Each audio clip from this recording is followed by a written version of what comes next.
Hello সবাইকে, আপনাদের সবাইকে স্বাগতম জানাচ্ছি আজকের ভিডিওতে। এবং আজকের ভিডিওতে আমরা ডাব্লিউডাব্লিউ একজন সুপারস্টার রুসেভকে সম্পর্কে জানবো। এবং এই ভিডিওতে আমরা রুসেভের ডাব্লিউডাব্লিউতে থাকাকালীন সময়ে কী কী সমস্যার সম্মুখীন হয়েছে, তিনি কেন রিলিজ নিলেন বা তাকে কেন রিলিজ দিয়ে দেওয়া হলো, এবং ডাব্লিউডাব্লিউতে থাকাকালীন সময়ে তিনি কী কন্ট্রোভার্সিয়ালি কী সমালোচনার মুখে পড়েছেন, এই সমস্ত ব্যাপার নিয়ে আজকের ভিডিওতে ডিসকাস করার চেষ্টা করব। তাহলে আর বেশি কথা বলবো না, চলে যাবে একদম মূল ভিডিওতে। তো রুসেভ যখন 2014 সালে ডাব্লিউডাব্লিউতে ডেবু করেন, তখন তিনি অনেক ভালো হাইপ তোলেন।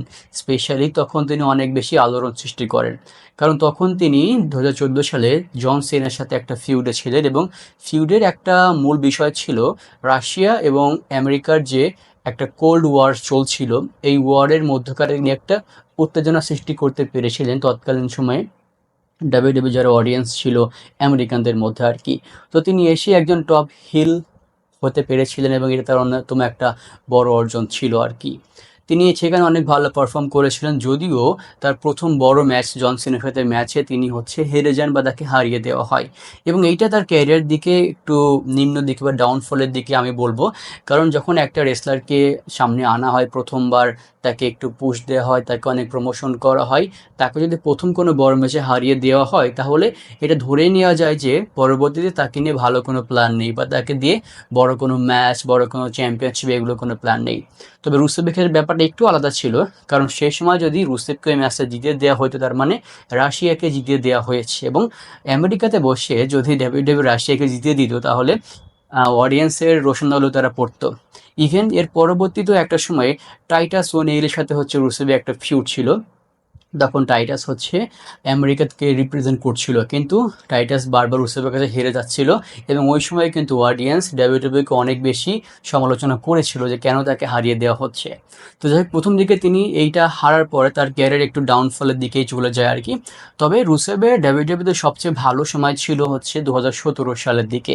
তখন তিনি একটা ক্যারেক্টার প্লে করতেন, একটা গিমিক প্লে করতেন, ওটা রুসেভ ডে।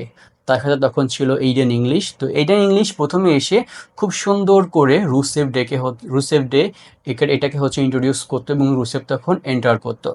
একটা মিড কার্ড প্লেয়ার হিসাবে রুসেভ ডে এই ব্যাপারটা অনেক বেশি পপুলারিটি অর্জন করে, এবং অডিয়েন্সরা খুব বেশি পছন্দ করে, এবং তাকে চিয়ার্স দেয় রুসেভ ডে বলে। তবে ডাব্লিউডাব্লিউ জিনিসটা ভালো করে ক্যাপিটালাইজ করতে পারে না, তারা এটাকে ভালো করে কাজে লাগাতে পারে না। ইভেন রুসেভ ডে এই গিমিকটা চলাকালীন সময়ে রুসেভের যে সকল মার্চেন্ডাইজ জিনিসপত্র ছিল, যেগুলো ডাব্লিউডাব্লিউ সেল করে, যেসব প্রোডাক্ট রুসেভ রিলেটেড, তো এই সকল প্রোডাক্ট কিন্তু তৎকালীন সময়ে অনেক বেশি সেল হচ্ছিল। তো যাই হোক, ডাব্লিউডাব্লিউ এই জিনিসটা বেশি দিন রাখতে পারে নাই বা রাখে নাই। এইডেন ইংলিশের সাথে তার একটা ফিউড তৈরি করে, বা তার সাথে তার ব্রেকআপ হয়ে যায়, এবং এই জিনিসটা ভেঙে যায়। তো এইটা রুসেভের জন্য অনেক বড় একটা অপরচুনিটি ছিল বলে আমার মনে হয়। এবং আরেকটা জিনিস রুসেভের জন্য অত্যন্ত একটা অপমানজনক বা একটা কন্ট্রোভার্সিয়াল, সেটা রুসেভের যে স্ত্রী লানা, এটা কিন্তু রিয়েল লাইফ বা বাস্তব জীবনেও স্বামী স্ত্রী। কিন্তু ববি ল্যাশলির সাথে তার যে ফিউড, সেখানে দেখানো হয় যে লানা রুসেভকে ছেড়ে ববি ল্যাশলিকে গ্রহণ করে, এবং তাদের মধ্যে কিছু অন্তরঙ্গ মোমেন্টও দেখা যায় আর কি। তো এই জিনিসটা যদিও তাদের মতামত নিয়ে করা হয়েছিল, কিন্তু রুসেভ পরবর্তীতে ভুলটা বুঝতে পারে, এবং যখন এই সেগমেন্টগুলো চলে তখন তিনিও এই ব্যাপারটা বুঝতে পারেন, এবং পার্সোনালি তিনি এটার সমালোচনাও করেন। তিনি এটা নিয়ে হ্যাপি ছিলেন না। স্পেশালি মানুষের গার্লফ্রেন্ড নিয়ে বা রেসলারের গার্লফ্রেন্ড নিয়ে কিছু সেগমেন্ট হইতে পারে, একটু কন্ট্রোভার্সিয়াল হইতে পারে, কিন্তু একজনের ওয়াইফকে নিয়ে এরকম কিছু করা হলে এটা আসলে ভালো দেখায় না। এবং যার ওয়াইফকে নিয়ে এরকম কিছু একটা করা হবে, অবশ্যই সে রেসলারের প্রতি অন্যান্য অডিয়েন্সের দৃষ্টিভঙ্গিটা কমে যায় বা নিচের দিকে নেমে যাবে আর কি। এবং এইটা রুসেভের ক্যারিয়ারে একটা বড় খারাপ ইফেক্ট ফেলে আর কি। এবং রুসেভের ডাব্লিউডাব্লিউর সাথে সমস্যা আরেকটা ছিল তাকে ভালো বুকিং দেওয়া হচ্ছিল না।